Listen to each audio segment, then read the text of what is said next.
سلام بچه‌ها، من نگین هستم. به یوتیوب چنل من خوش اومدین. تو این یوتیوب چنل راجع به رشد و توسعه فردی، خودآگاهی یا مراقبه صحبت میکنیم.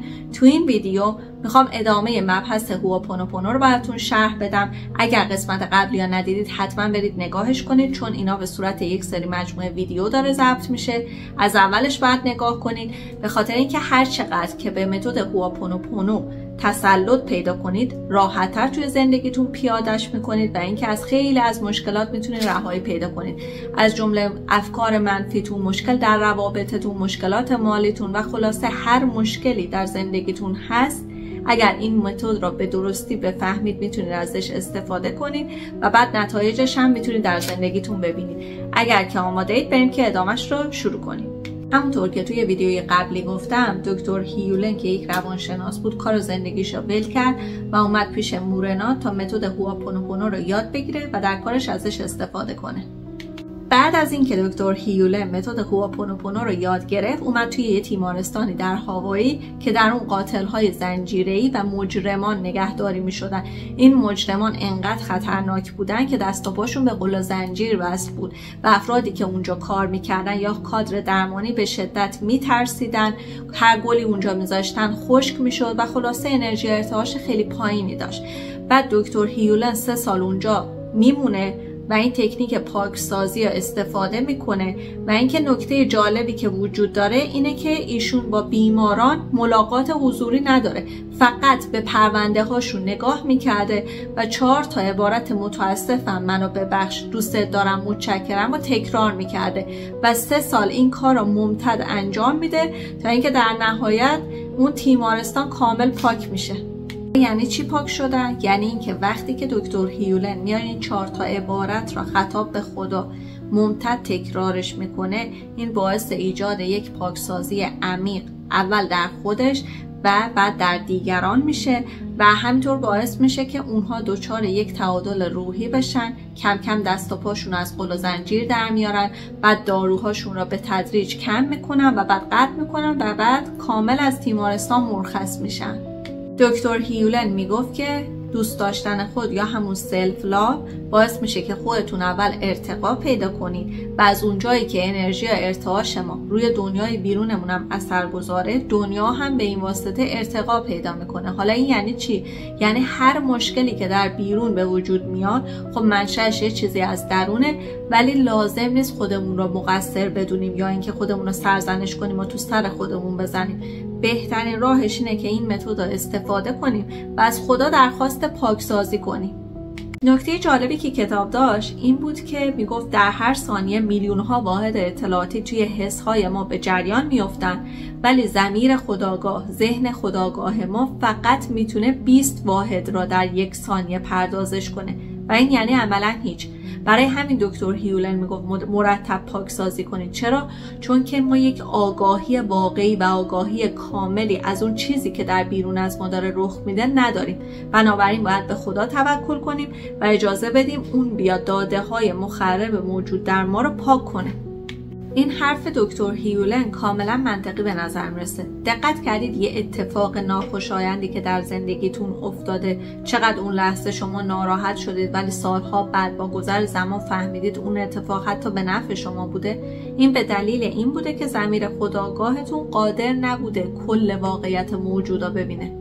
برعکسش هم حتما تجربه کردید که فکر میکردید اگه با فلان فرد وارد رابطه بشید، اگه فلان شغل رو به دست بیارید دیگه خوشبخت‌ترین آدم جهانید و رفتید و اون رابطه رو، اون شغل رو به دست آوردید و در نهایت اصلا اون حسی که فکر میکردید از اون کار، از اون رابطه به دست میارید رو اصلا نگرفتید. چرا؟ چون ضمیر خودآگاهتون نتونسته کل واقعیت موجودا ببینه.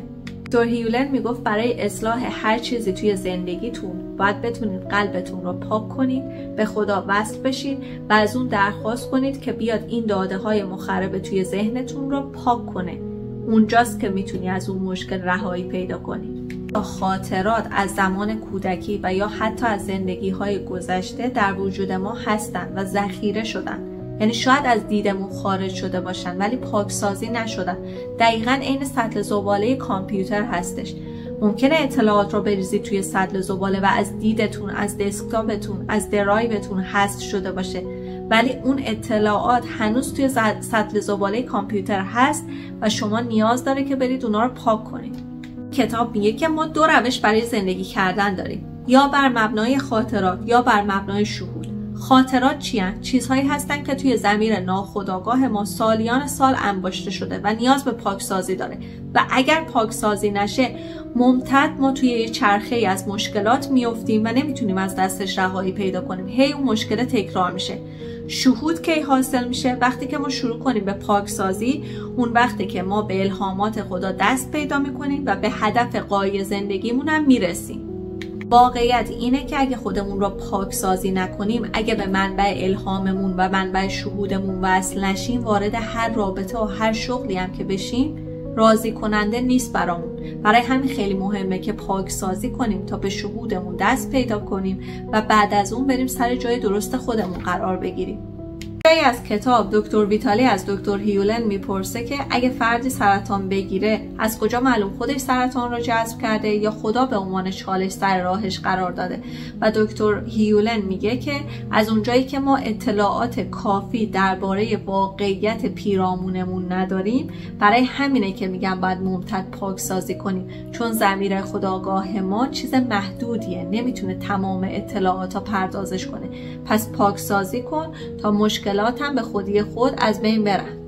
دکتر هیولن به دکتر ویتالی میگفت که درکی که ذهن از جهان داره نه تنها درک کاملی نیست بلکه دقیق هم نیست، ولی دکتر ویتالی اینو قبول نمیکنه تا اینکه میره کتاب ذهن خودسر رو میخونه که این کتاب شامل مطالعات عصب شناسان روی امواج ذهنی افراد مختلف بوده.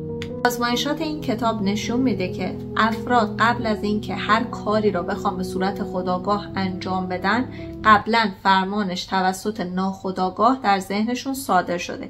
یعنی فکر نکنید شما میخواید یک کاری انجام بدید این فرمان از طریق ذهن خودآگاهتون انجام شده، بلکه از طریق ذهن ناخودآگاهتون بوده.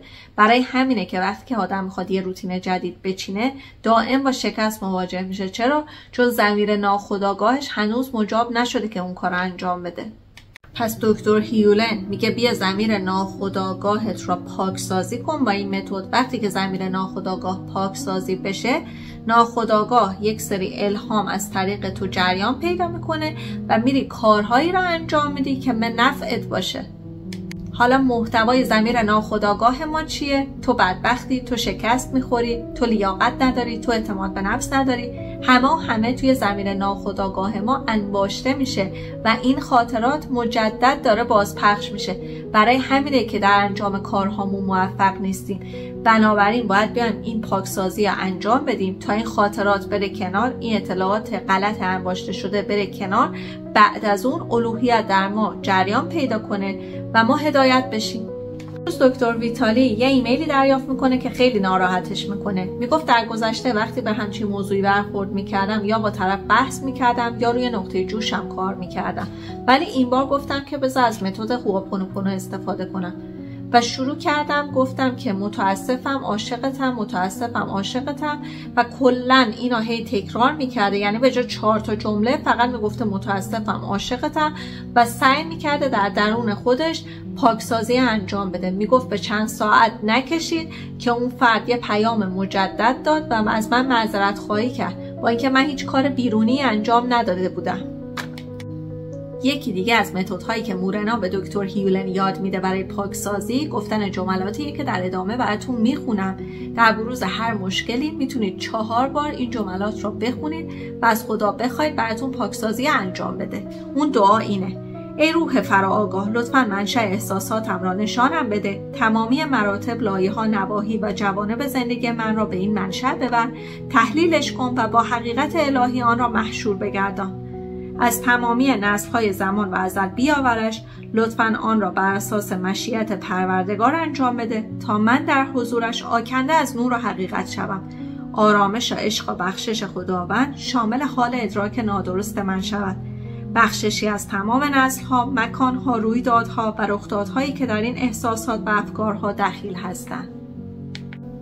به انتهای قسمت دوم متد هوآپونوپونو رسیدیم. امیدوارم این قسمت هم براتون مفید بوده باشه. اگه قسمت اولو ندیدید حتما برید نگاش کنید و اینکه 2 تا روش برای پاکسازی وجود داشت. روش اولش استفاده از 4 عبارت متاسفم، منو ببخش، دوستت دارم، متشکرم بود که اگر براتون طولانیه میتونید همون قسمت متاسفم یا متشکرم رو فقط استفاده کنید و تکرارش کنید. مهم اینه که وقتی تکرار میکنید یه احساس شعف و عشقی در درونتون احساس کنید. دومیش استفاده از دعای مورنا بود که می اومدید 4 بار در بروز مشکلات خطاب به خدا میخوندیدش. حالا امیدوارم از این روش پاکسازی استفاده کنید و اینکه قسمت بعدی هم در ادامه براتون میسازم تا اینکه کتاب رو به پایان برسونیم. امیدوارم از این ویدیو لذت برده باشید. تا ویدیوی بعدی، خدا نگهدار.